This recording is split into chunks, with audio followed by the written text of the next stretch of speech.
महाप्रभु जगन्नाथ अपने श्री मंदिर से उछल उछल करके आते हैं नीचे, ऐसे कूद के आते हैं। क्यों? मैया से मिलने जा रहे हैं अपनी। इंद्रद्युम्न राजा और उसकी पत्नी गुंडीचा, इन दोनों ने भगवान से प्रार्थना की थी, हे नाथ हमारी मनवांछित इच्छा पूरी करो। भगवान बोले अपने मन में सोच लो तुम्हें क्या चाहिए। तो इंद्रद्युम्न राजा तो मांगता है कि मुझे संतान ना हो। क्यों?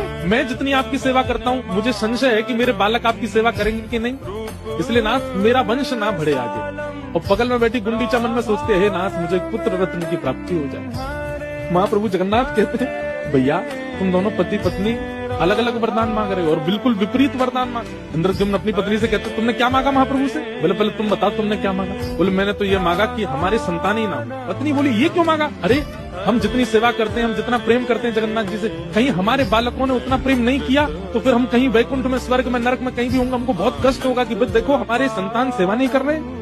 वो कष्ट मुझसे सहन नहीं होगा क्योंकि उस बालक पे मेरा नाम चढ़ेगा। इंद्रद्युम्न का नाती है, इंद्रद्युम्न का बेटा है, सेवा ही नहीं करता जगन्नाथ जी की। पत्नी बोली मैंने तो फिर ये मांगा है कि हमें पुत्र रत्न मिले।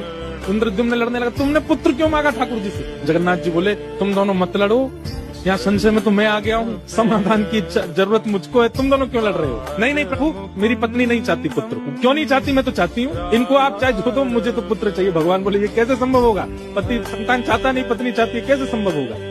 ठाकुर जी फंस गए बीच में। तभी भगवान कहते हैं अब तो एक ही उपाय है भैया, इनको पुत्र चाहिए नहीं और तुमको पुत्र चाहिए भैया, तो फिर एक काम होगा क्या, मैं ही आपका पुत्र बन जाऊं भैया। पूरा विश्व मुझे जगन्नाथ कहेगा, पूरा विश्व मेरे सामने दंडवत करेगा। विश्व कल्याण के लिए मैं साल भर तो यही मंदिर में ही रहूंगा, लेकिन अपने जन्म दिवस के 15 दिन बाद मैं रथ में बैठ करके आऊंगा माँ आपके पास। पूरा विश्व मेरे चरणों में प्रणाम करेगा, पर मैं अपनी माँ की गोद में खेलने जाऊंगा।